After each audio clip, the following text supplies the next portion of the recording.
5G spectrum की नीलामी पर देश भर के लोगों की नजर थी। सोमवार को रिलायंस जियो इसके सबसे बड़े बोलीदाता के रूप में सामने आई। कंपनी ने अगले 20 सालों के लिए 88,078 करोड़ रुपए की बोली के साथ नीलामी में बिके कुल स्पेक्ट्रम में से करीब आधा हिस्सा पर अधिकार जमा लिया है। ऐसे में आम जनता को ये जानना बहुत ही ज्यादा जरूरी हो जाता है कि आखिर ये 5G इतनी खास क्यों है और क्या इससे पर्यावरण या मानव जाति को कोई नुकसान होगा या फायदा होगा। इस वीडियो में हम इसी टॉपिक पे बात करेंगे। वीडियो काफी नॉलेजेबल और इंटरेस्टिंग होने वाली है, तो वीडियो में एंड तक जरूर बने रहना। और अगर चैनल पे नए हो तो चैनल को सब्सक्राइब भी जरूर कर लेना। 5G नेटवर्क 5th जनरेशन का मोबाइल नेटवर्क है, जिसमें तेज नेटवर्क स्पीड, कम लेटेंसी और ज्यादा फ्लेक्सिबिलिटी मिलती है। 5G नेटवर्क में अल्ट्रा लो लेटेंसी होगी। लेटेंसी यानी किसी घटना के होने और उसकी प्रतिक्रिया दिखने के बीच का समय, जैसे आपके माउस पर क्लिक करने और कंप्यूटर खुलने के बीच का समय। 4G में होने वाली लेटेंसी दर औसतन 100 ms तक होती है, लेकिन 5G में ये लेटेंसी दर 1 ms तक नीचे गिर जाएगी।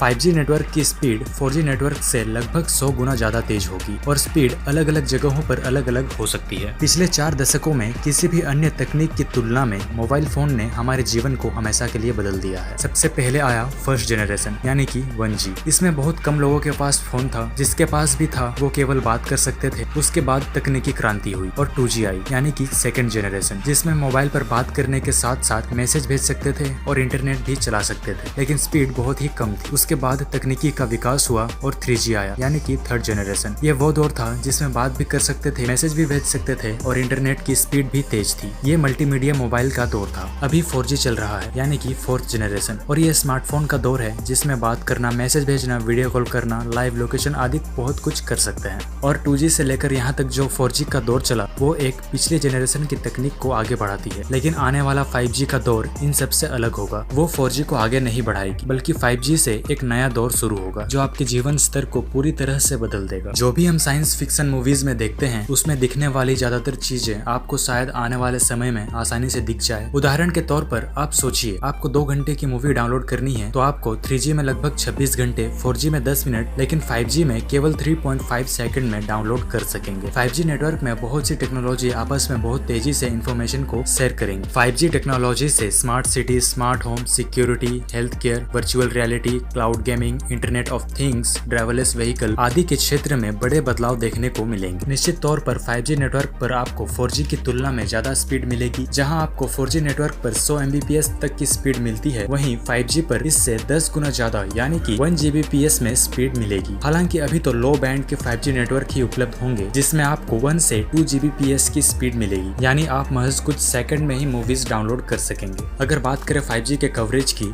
तो 4G नेटवर्क आने के बाद भी बहुत से ऐसे एरिया हैं जहां तक नेटवर्क की पहुंच नहीं है। 5G के जरिए टेलीकॉम कंपनियों को अपने नेटवर्क की रेंज बढ़ाने का एक और तरीका मिलेगा। हालांकि इसकी अभी शुरुआत हो रही है, इसलिए ज्यादा शहरों तक इसकी पहुंच होने में समय लगेगा। यानी 5G सर्विस भारत में लॉन्च तो हो जाएगी, लेकिन इसे छोटे शहरों में पहुंचने में वक्त लगेगा। रिपोर्ट्स की माने तो 5G में 4G से 10 गुना ज्यादा स्पीड मिलेगी, यानी users high quality ultra high resolution 4K video calls कर सकेंगे। 5G पर आपको 4G की तुलना में ज्यादा बेहतर कनेक्टिविटी और कॉलिंग की सुविधा मिलेगी। 5G सर्विस आने के बाद आप स्लो स्पीड से मुक्त हो जाएंगे। इसके साथ ही आपको HD क्वालिटी में ऑडियो कॉल और वीडियो कॉल कर सकेंगे। बिना वाईफाई नेटवर्क के भी आप वीडियो स्ट्रीमिंग और वीडियो चैट का फायदा उठा सकेंगे। फोन पर गेमिंग भी पहले के मुकाबले काफी बेहतर हो जाएगी। ये तो बात हुई 5G नेटवर्क के खासियत की। चलिए अब जानते हैं कि क्या 5G नेटवर्क आने से हमारे पर्यावरण या हम पर कोई नुकसान होगा या नहीं। रिसर्च क्या कहता है, चलिए जानते हैं। 5G तकनीक का इंसानों और पर्यावरण पर क्या असर हो सकता है, इसे लेकर शुरुआत से ही बहस चल रही है। एक्ट्रेस जूही चावला ने भी अदालत से भारत में 5G नेटवर्क खड़ा करने पर रोक लगाने की मांग की थी। तो क्या सच में 5G नेटवर्क हमारे लिए हार्मफुल है? चलिए जानते हैं। भारत के कई नामी वैज्ञानिकों ने 5G को लेकर जल्दबाजी न करने को कहा है। 2 साल पहले कई वैज्ञानिकों ने सेंट्रल गवर्नमेंट को पत्र लिखा था, जिसमें उन्होंने कहा था कि 5G से इंसानी सेहत और पर्यावरण को नुकसान हो सकता है। वैज्ञानिकों का कहना था 5G से पहले विस्तार से रिसर्च की जरूरत है, क्योंकि रेडिएशन का असर अक्सर देर से ही देखने को मिलता है। उन्होंने कहा था कि अगर इसे इंसानों के लिए सुरक्षित मान भी लिया जाए तो भी पेड़ पौधों पर इसके क्या प्रभाव हो सकते हैं, इस पर भी रिसर्च होनी चाहिए। WHO यानी कि विश्व स्वास्थ्य संगठन के अनुसार 5G इंफ्रास्ट्रक्चर से जो एक्सपोजर होता है वो 3.5 गीगाहर्ट्ज के बराबर होता है। ये अभी के मोबाइल बेस स्टेशन के बराबर ही है। WHO की वेबसाइट के अनुसार अभी चूंकि ये तकनीक विकसित हो रही है, ऐसे में और रिसर्च होनी चाहिए। WHO के अनुसार अभी तक की रिसर्च में वायरलेस तकनीकों का सेहत पर कोई दुष्प्रभाव सामने नहीं आया है। वहीं एक और भारत के मशहूर टेक एक्सपर्ट्स में से एक IIT कानपुर के डायरेक्टर अभय करंदीकर के अनुसार RF रेडिएशन से स्वास्थ्य पर किसी तरह के दुष्प्रभाव की बात किसी रिसर्च में सामने नहीं आई है। उनके मुताबिक 5G को अलग अलग स्पेक्ट्रम बैंड्स में डिप्लॉय किया जाएगा। मशहूर बैंड्स कम फ्रीक्वेंसी वाले होंगे, हाई फ्रीक्वेंसी रेंज वाले बैंड्स की कवरेज छोटी होगी और उनकी रेडिएशन पावर भी सीमा के भीतर होगी। करंदीकर के मुताबिक 5G से सेहत को लेकर ज्यादा चिंता करने की जरूरत नहीं है। तो आज का वीडियो यहीं एंड करते हैं। इस टॉपिक पे आपकी क्या राय है हमें कमेंट में जरूर बताइएगा। बाकी अगर वीडियो अच्छी लगी हो तो एक लाइक जरूर कीजिएगा और अगर हमारे चैनल पर नए हो तो चैनल को सब्सक्राइब भी जरूर कर लीजिएगा।